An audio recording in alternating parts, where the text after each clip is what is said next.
UP के प्रयागराज में शुक्रवार को हुए उमेश पाल हत्याकांड में पुलिस ने एक आरोपी को एनकाउंटर में मार गिराया है। जिस बदमाश को मुठभेड़ के बाद मौत हो गई है वो हमलावरों की कार का ड्राइवर था और उसने फायरिंग भी की थी। पुलिस ने एक को मार गिराया है तो वहीं यूपी एसटीएफ ने इलाहाबाद सेंट्रल यूनिवर्सिटी में एलएलबी के छात्र सदाकत खान को अरेस्ट किया है।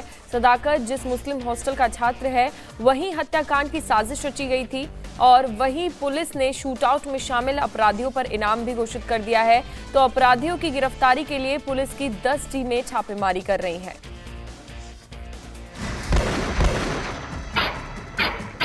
माफिया को मिट्टी में मिला देंगे।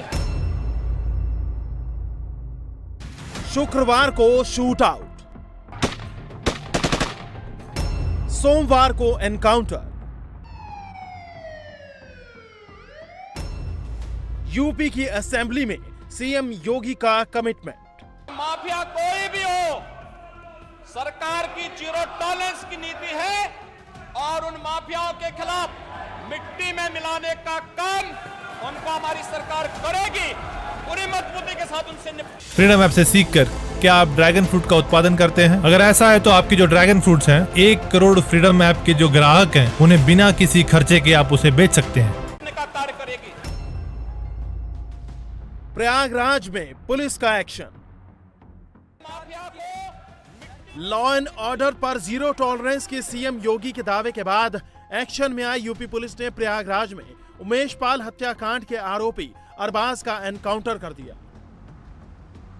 प्रयागराज में सोमवार को जिस अरबाज का एनकाउंटर किया गया वो उमेश पाल की हत्या वाले दिन प्रयोग की गई क्रेटा गाड़ी का ड्राइवर था। इसने शुक्रवार को गाड़ी ड्राइव करने के साथ ही फायरिंग भी की थी। वारदात के बाद से अरबाज प्रयागराज के धूमनगंज इलाके में स्थित नेहरू पार्क के जंगल में छिपा था, जिसे सोमवार को पुलिस ने चारों तरफ से घेर लिया। अरबाज ने भागने की कोशिश की। भागते हुए उसने पुलिस पर गोलियां भी चलाई, जिसमें एक सिपाही घायल हो गया। पुलिस ने भी जवाबी फायरिंग की। एनकाउंटर में अरबाज के सीने और पैर में गोली लगी। घायल अरबाज को पुलिस SRN अस्पताल लेकर आई, जहां उसकी मौत हो गई। पुलिस ने उसके पास से एक पिस्टल बरामद की है। आज जब सूचना मिली कि कुछ संदिग्धों का मूवमेंट है नेहरू पार्क क्षेत्र में, थाना धूमनगंज में, तो इस सूचना मिलने पर जब पुलिस की टीम्स वहां पहुंची तो पुलिस की टीम्स पहुंचने पर इनके द्वारा पुलिस के ऊपर फायरिंग की गई और इस कार्रवाई में जब ये इधर उधर निकलने का प्रयास कर रहे थे और फिर पुलिस की टीम्स ने पीछा किया और जवाबी कार्रवाई उधर से इनके द्वारा वो किया गया, तब इनको इंजरी आई और उसके बाद में इन्हें इलाज के लिए ले जाया गया और बाद में ये SRN में जाकर इनको तुरंत घोषित किया गया है। प्रयागराज में हुए शूटआउट के 72 घंटे के अंदर एनकाउंटर के पीछे की वजह सीएम योगी के उस कमिटमेंट को माना जा रहा है जो उन्होंने यूपी असेंबली में लॉ एंड ऑर्डर को लेकर यूपी की जनता से किया था और माफिया राज के खिलाफ खुली जंग का ऐलान किया था। कि जिस अतीक अहमद के खिलाफ पीड़ित परिवारों ने मुकदमा दर्ज कराया उसके परिवार के खिलाफ, वो समाजवादी पार्टी के द्वारा पोषित माफिया है और उसकी कमरबंद तोड़ने का काम हमारी सरकार ने किया है।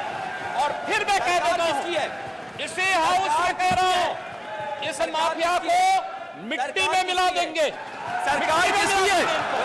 सरकार किसकी है? गफलत में हो जितने माफिया हैं इनको मिट्टी में मिलाने का काम करेंगे। अपराधी आप लोग, अपराधी दूर कर। सीएम ने कमिटमेंट किया और पुलिस अपराधी पर कहर बनकर टूट पड़ी। तो यूपी असेंबली में एक बार फिर बीजेपी ने अपनी सरकार के एक्शन की तारीफ की। बीजेपी विधायक ने कहा जो बचे हैं वो भी मिट्टी में मिला दिए जाएंगे। देखा 2 दिन पूर्व जब एक दुर्भाग्यपूर्ण घटना प्रयागराज में हुई थी, माननीय मुख्यमंत्री जी अपना संबोधन देने आए थे और कैसे विपक्ष के हमारे साथी उन पर टूट पड़े थे, उन पर हमलावर थे, कह रहे थे कैसे हुआ, क्या हुआ। और तब हमारे यशस्वी मुख्यमंत्री ने एक शब्द कहा था, एक लाइन कही थी, ये कहा था कि मिट्टी में मिला दूंगा, मिट्टी में मिला दूंगा।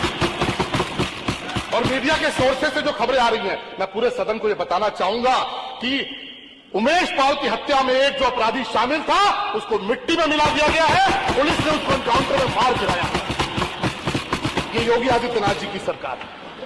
योगी आदित्यनाथ जी के नेतृत्व में हमारे जाबाज पुलिस के लोगों ने उमेश पाल का जो हत्यारा था उसको एनकाउंटर में ढेर कर दिया है। लॉ एंड ऑर्डर को लेकर यूपी सरकार की जीरो टॉलरेंस की नीति है और यूपी पुलिस अपराधियों के खिलाफ ताबड़तोड़ एक्शन ले रही है। सोमवार को प्रयागराज शूटआउट के एक आरोपी को मिट्टी में मिला दिया गया, तो वहीं अरबाज के एनकाउंटर के कुछ ही घंटे बाद उमेश पाल हत्याकांड में शामिल एक और अपराधी सदाकत खान को गिरफ्तार कर लिया गया। यूपी एसटीएफ ने जिस सदाकत को पकड़ा है वो गाजीपुर का रहने वाला है और इलाहाबाद सेंट्रल यूनिवर्सिटी में एलएलबी का छात्र है। जिस मुस्लिम हॉस्टल से उसकी गिरफ्तारी की गई है उसी में हत्याकांड की साजिश रची गई थी। पुलिस जब उसे पकड़ने पहुंची तो वो भागने की कोशिश करने लगा। फ्रीडम ऐप से सीखकर क्या आप ड्रैगन फ्रूट का उत्पादन करते हैं? अगर ऐसा है तो आपकी जो ड्रैगन फ्रूट्स हैं, 1 करोड़ फ्रीडम ऐप के जो ग्राहक हैं, उन्हें बिना किसी खर्चे के आप उसे बेच सकते हैं। लेकिन डिवाइडर से टकराने के बाद वो पुलिस के हत्थे चढ़ गया। इधर हत्याकांड के बाकी आरोपियों पर पुलिस ने इनाम घोषित किया है और 10 टीमें लगातार छापेमारी कर रही हैं। दर्जनों संदिग्धों को हिरासत में लेकर पूछताछ जारी है। पुलिस महानिदेशक उत्तर प्रदेश के द्वारा स्थानीय अधिकारियों को ये निर्देश दिए गए हैं कि इस अपराध में लिप्त सभी व्यक्तियों को जल्द से जल्द कानून के दायरे में लाया जाए, इन पर इनाम घोषित किया जाए। उत्तर प्रदेश शासन के निर्देशों के क्रम में अपराध और अपराधियों के प्रति जीरो टॉलरेंस की नीति आगे भी कायम रहेगी और कानून हाथ में लेने वाले अपराधियों को किसी भी हालत में छोड़ा नहीं जाएगा। योगीराज में दिन दहाड़े शूटआउट की वारदात के बाद लॉ एंड ऑर्डर पर गंभीर सवाल खड़े होने लगे थे। माफियाओं में कानून को लेकर भय खत्म होने के आरोप लगने लगे थे। विपक्ष लगातार हमलावर था। इंडिया टीवी हर वक्त हर जगह डाउनलोड करने के लिए सर्च करें India TV news Google play store या ऐप स्टोर पर।